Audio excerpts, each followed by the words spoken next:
இன்றைக்கி நம்ம கொத்தமல்லி சட்னி செய்யலாம் வாங்க.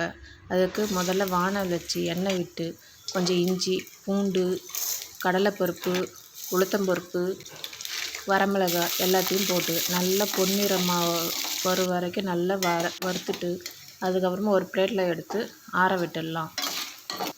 அதுக்கப்புறமா அதே வானலில் இன்னும் கொஞ்சம் எண்ணெய் விட்டு க்ளீன் பண்ணி வச்சுருக்கிற கொத்தமல்லி தழையை போட்டு நல்லா வதக்கிக்கலாம். கொத்தமல்லி தழை நல்லா வதங்கினதுக்கப்புறம் புளி கொஞ்சம், உப்பு கொஞ்சம் போட்டு மறுபடியும் வதக்கிட்டு தனியாக ஆற விட்டுடலாம். இப்போ ரெண்டுத்தையும் ஒன்றா போட்டு அரைச்சி எடுத்து வச்சுக்கலாம்.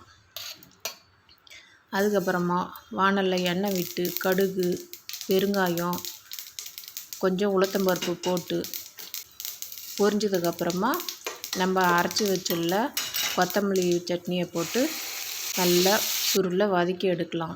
இப்போ சுவையான கொத்தமல்லி சட்னி ரெடி. கொத்தமல்லி கண் பார்வையை அதிகரிக்கும், கெட்ட கொழுப்பை குறைக்க உதவுகிறது.